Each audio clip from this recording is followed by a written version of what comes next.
Le loup qui voyageait dans le temps.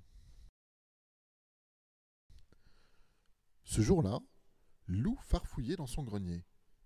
Il y trouvait toujours des choses extraordinaires, comme ce vieux livre par exemple, avec sa couverture dorée.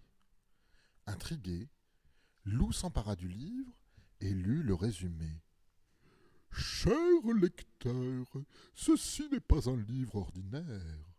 C'est un livre à voyager dans le temps. Si vous l'ouvrez, vous serez plongé au cœur de l'histoire, page après page. Bon voyage, cher lecteur. Oh, si cela pouvait être vrai, soupira Loup. Comme ce serait amusant de voyager dans le temps. Et il ouvrit le livre. Aussitôt, il sentit un long frisson courir du bas de son museau au bas de son dos, et il disparut. Loup ouvrit les yeux tout étourdi. Cela avait marché. Il n'était plus chez lui, mais dans la forêt tropicale. Tout était vert, il faisait chaud. Oh, un vrai paradis sur terre. Incroyable, s'exclama Loup. Il grimpa sur un rocher pour observer le paysage. Et là... Ah, le rocher décolla. Au secours, hurla Loup. Bienvenue chez les dinosaures. Je vous fais visiter si vous voulez. Loup regarda sous lui, sidéré. Il était assis sur la tête d'un diplodocus. Loup profitait de la balade quand un redoutable rugissement perça le silence. À 2 pas de lui se tenait le plus effrayant dinosaure de tous les temps, un tyrannosaure. Désolé, étranger, fit le diplodocus en secouant la tête. C'est toi qu'il veut pour son dîner.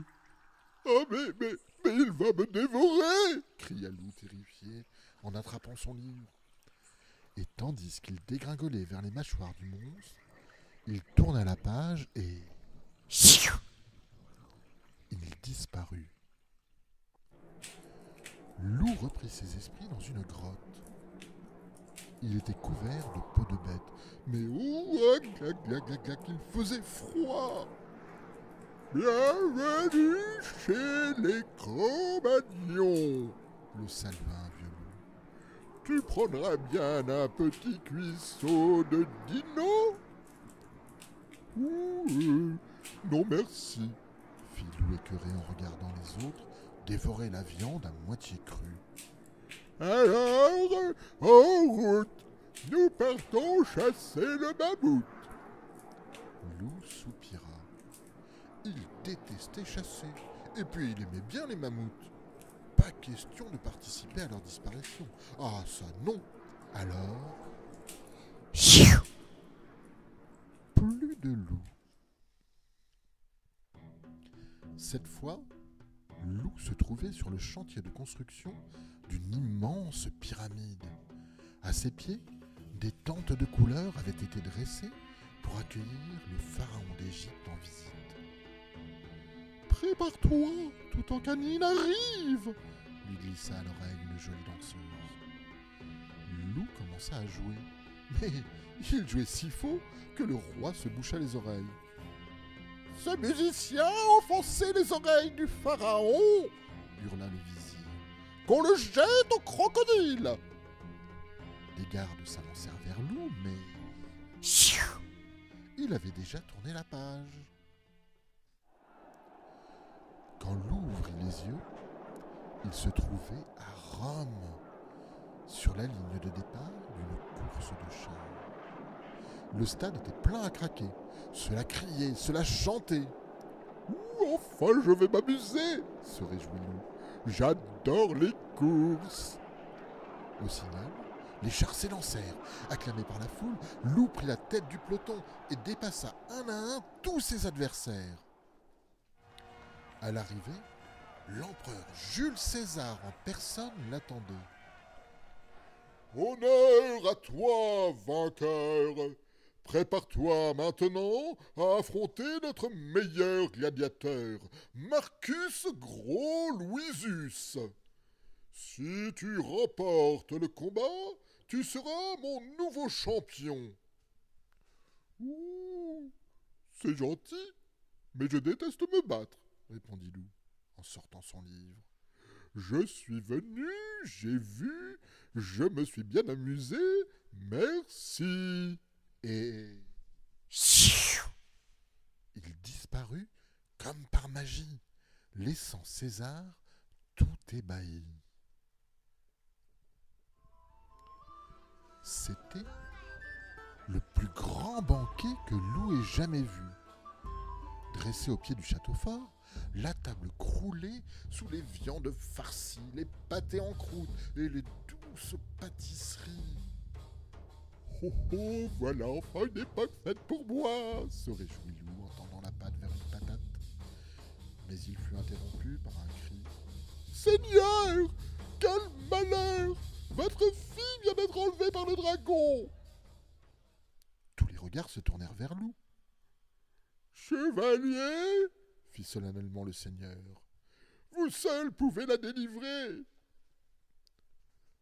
On amena à Lou ses armes et son destrier.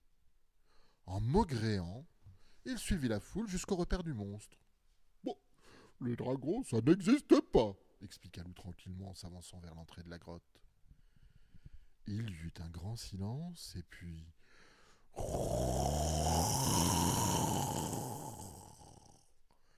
Le monstre fondit sur le pauvre loup, qui partit au galop.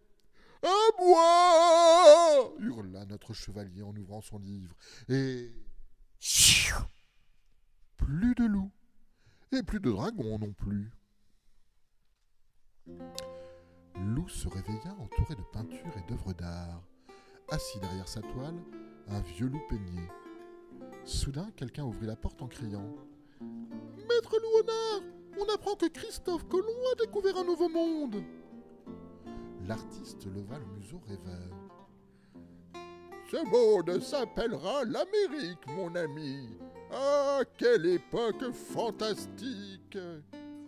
Puis, il tendit son pinceau à Lou en disant « Je vous laisse continuer, cher élève. Je suis fatigué. »« Oh, mais non, certainement pas, » répondit Lou. « Le génie, c'est vous, pas moi. » Et...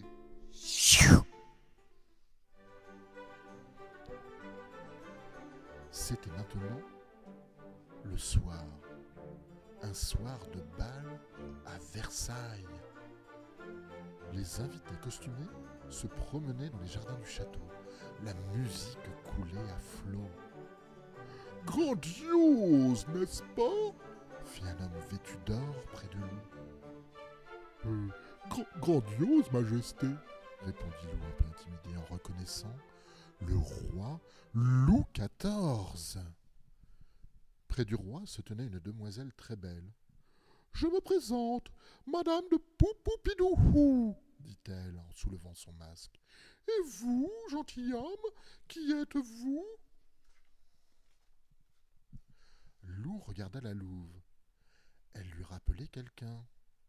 Et soudain, son cœur s'emballa, et il sentit ses jambes devenir flagadas. « M'accorderiez-vous cette danse ?» bafouilla-t-il en rougissant. « Avec plaisir, » répondit la louve. « Garde, garde, emparez-vous de ce loup !» hurla le roi jaloux. « Oh, quel dommage !» soupira Lou. « Adieu, madame. » Et... il disparut dans un nuage. « Oh, que d'agitation, que de bruit !» gémit Lou en se bouchant les oreilles.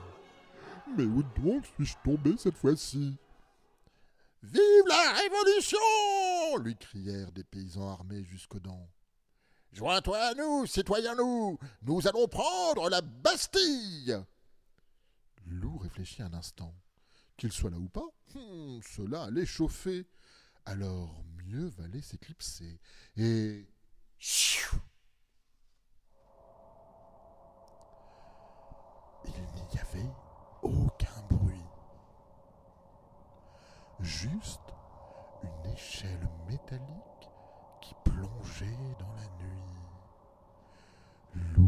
descendit les barreaux prudemment, et quand il toucha le sol, il regarda autour de lui.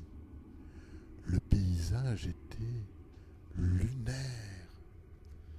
Il fit un petit pas, il bondit, rebondit, et bondit encore.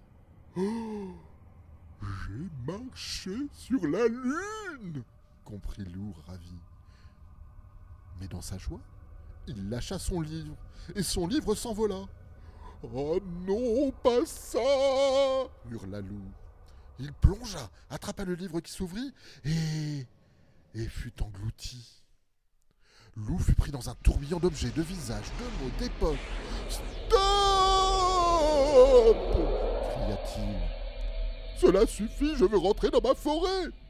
Moi aussi, gronda une voix tout près. C'était le dragon, qui comme lui en avait assez. Cher lecteur, il suffisait de le demander, fit une voix amusée. Et Loup se retrouva assis près de sa cheminée. Mais il eut beau chercher, il ne trouva nulle part de livre doré. Oh, on dirait que j'ai rêvé, soupira Loup. Dommage, mes copains auraient vraiment été épatés.